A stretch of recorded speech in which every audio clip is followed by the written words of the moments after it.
This is OwlUp, where learning happens in minutes, not hours. For a deeper journey, explore all our courses at owlup.co.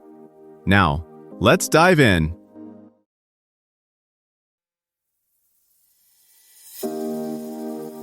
Welcome back to Chapter 2 of Napoleon Bonaparte, Genius and Hubris, where we're diving into one of history's most audacious military adventures, Napoleon's Egyptian campaign. We'll unpack why a young general decided to march his army into the land of the pharaohs, and what he was really trying to achieve beyond just conquest. Let's get into it. Napoleon marched into Egypt not just with soldiers, but with more than 100 scientists. On one dusty July afternoon, while cannons thundered near the Nile, a junior officer watched workers uncover a carved stone slab and quietly rewrote Europe's idea of ancient history. The oddity of Egypt is that, on paper, it made almost no sense. France was fighting for survival in Europe, short on money, short on ships, yet Napoleon argued for sending tens of thousands of men across the Mediterranean into a disease-ridden province of the Ottoman Empire. Why? Because he saw Egypt as a crossroads where trade, religion, and empire all collided. Controlling it meant tugging at the threads of British power in India, reshaping the map without directly invading Britain. At the same time, he was staging a personal audition. If he could bend this distant territory to his will, he could prove he was more than a general. He was a maker of worlds, sketching a future in which war, science, and politics worked together like instruments in a carefully scored symphony. To sell this risky plan in Paris, Napoleon wrapped it in three promises: hurt Britain, enrich France, and civilize Egypt. British India-bound convoys, he argued, would be exposed once France held the Nile routes and Red Sea access. At home, ministers heard dreams of new markets, cotton, and a substitute for lost Caribbean sugar. To skeptics, Napoleon added a cultural gloss: schools, printing presses, and a liberating army that would, at least on paper, respect local faith while quietly replacing old elites, the way a new conductor keeps the familiar melody but changes who leads the orchestra. Napoleon's ambitions in Egypt came wrapped in proclamations that sounded almost utopian. He landed proclaiming friendship to Islam, praising the Prophet, and insisting the French had come to free Egyptians from corrupt rulers. Yet his real calculations were as cold as the desert nights. Egypt, stuck between Ottoman sovereignty and Mamluk warlords, looked to him like a political vacuum: weak central control, fractured elites, and a tax base he believed could be reorganized to feed his army and, eventually, French industry. On the ground, that meant dismantling existing power structures while pretending continuity. He created new councils staffed with compliant local notables, imposed censuses and land surveys, and tried to rationalize taxation. For a society used to overlapping customary rights and informal exemptions, this was jarring. Merchants gained from more predictable rules. Many peasants simply saw a new set of foreign tax collectors with better bookkeeping. Militarily, his early victories deepened his confidence. After smashing the Mamluk cavalry, he pushed upriver, installing garrisons, sketching roads and canals on campaign maps, and ordering coastal fortifications aimed, at least in his mind, toward a future link to the Red Sea. He even probed beyond Egypt into Syria in 1799, hoping a chain of victories might shake the entire Ottoman framework and perhaps draw new allies from among regional powers unnerved by Istanbul. Yet his whole design rested on something he did not control: the sea.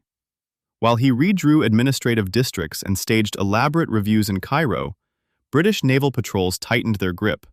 Supplies grew erratic, pay lagged, and disease bit into his ranks.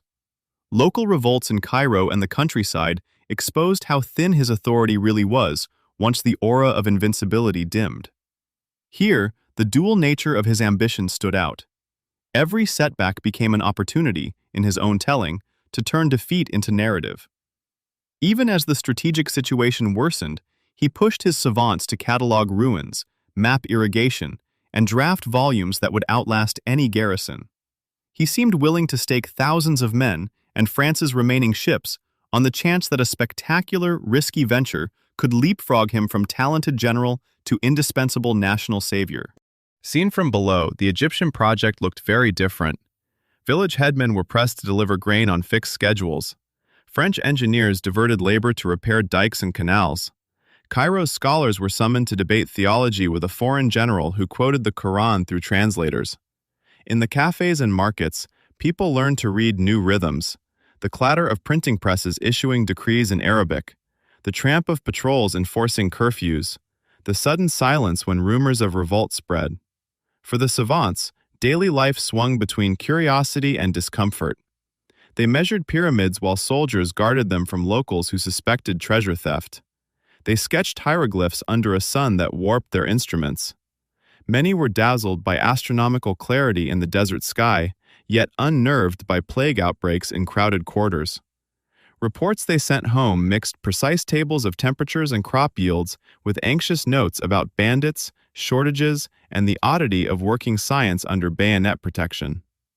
Napoleon's Egyptian venture foreshadows how power now flows through data, algorithms, and physical choke points.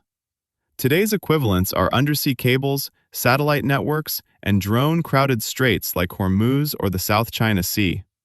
Think of each as a fragile violin string. Pluck it, and markets, migration, even climate policy vibrate.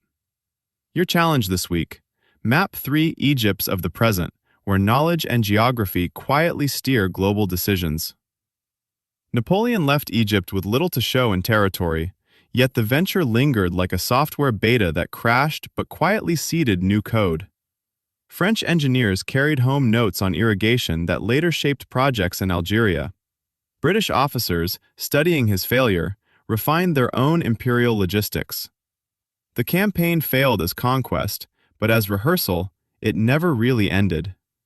Before next week, ask yourself, where in my own life am I acting more like Napoleon in Egypt, chasing a bold ambition with shaky logistics or unclear supply lines, and what concrete support, time, money, allies, information, do I need to secure first? If I treated my next big goal the way the French treated their Egyptian propaganda machine, what specific story would I start telling, to myself and others, to build belief and momentum around it? Looking at how the campaign mixed scientific curiosity with military aims, what's one current ambition where I could deliberately blend conquest, results, status, money, with discovery, learning, exploration, and how would that change the way I spend my time this week? This was OwlUp, your daily step forward. To keep learning with structured courses and more insights, go to owlup.co. Until tomorrow!